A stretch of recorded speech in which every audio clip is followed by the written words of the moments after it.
অৰুণোদয় আঁচনিৰ পুৰণা হিতাধিকাৰীসকলক যদি আমি পৰিৱৰ্তন কৰিব লাগে, সেই অধিকাৰো আমাৰ লগত থাকিব।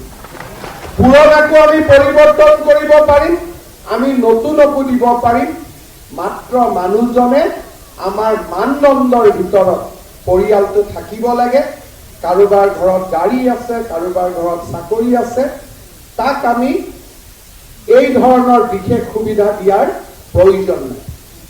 অৰুণোদয় আঁচনি প্ৰত্যেকটো সমষ্টিটোৰ আকাৰ আৰু প্ৰকাৰ চাই আমি 15,000কৈ প্ৰত্যেকটো সমষ্টিত অতিৰিক্ত হিতাধিকাৰী দিয়াৰ বাবে আমি সিদ্ধান্ত গ্ৰহণ কৰিছো। আগত আমাৰ 21,000 ফেমিলি আছিল, এতিয়া আমি আৰু 15,000কৈ ফেমিলি আমি একোটা সমষ্টিত লৈ আহিম। 35,000 36,000 ফেমিলিক আমি সুবিধা দিব পাৰিম। ইমান ডাঙৰ আঁচনি আজি কোনেও কৰিব পৰা নাই। মই গৌৰৱ অনুভৱ কৰোঁ, মধ্যপ্ৰদেশৰ লাডলি বেহেনা, ছত্তীশগড়ৰ মহতাৰী বন্দনা, ঝাৰখণ্ডৰ মাই, মহাৰাষ্ট্ৰৰ নতুন আঁচনি, কৰ্ণাটকৰ নতুন আঁচনি, সকলোৱে এই অৰুণোদয়ৰ পৰা প্ৰেৰণা লৈ নতুন নিজৰ ৰাজ্যত আজি ৰূপায়ণ কৰিছে।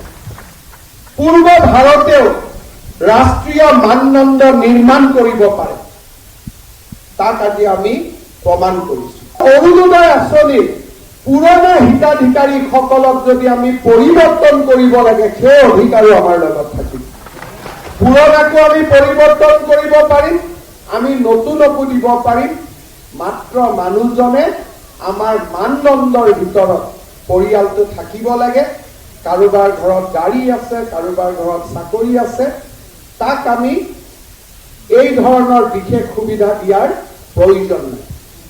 অৰুণোদয় আঁচনি প্ৰত্যেকটো সমষ্টিটোৰ আকাৰ আৰু প্ৰকাৰ চাই আমি 15,000কৈ প্ৰত্যেকটো সমষ্টিত অতিৰিক্ত হিতাধিকাৰী দিয়াৰ বাবে আমি সিদ্ধান্ত গ্ৰহণ কৰিছো।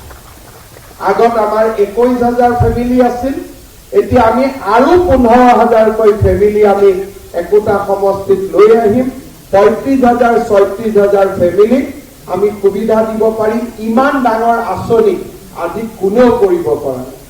মই গৌৰৱ অনুভৱ কৰোঁ, মধ্যপ্ৰদেশৰ লাডলি বেহেনা, ছত্তীশগড়ৰ মহতাৰী বন্দনা, ঝাৰখণ্ডৰ মাই, মহাৰাষ্ট্ৰৰ নতুন আঁচনি, কৰ্ণাটকৰ নতুন আঁচনি, সকলোৱে এই অৰুণোদয়ৰ পৰা প্ৰেৰণা লৈ নতুন নিজৰ ৰাজ্যত আজি ৰূপায়ণ কৰিছে। পূৰ্ব ভাৰতেও ৰাষ্ট্ৰীয় মানদণ্ড নিৰ্মাণ কৰিব পাৰে, তাক আজি আমি প্ৰমাণ কৰিছো।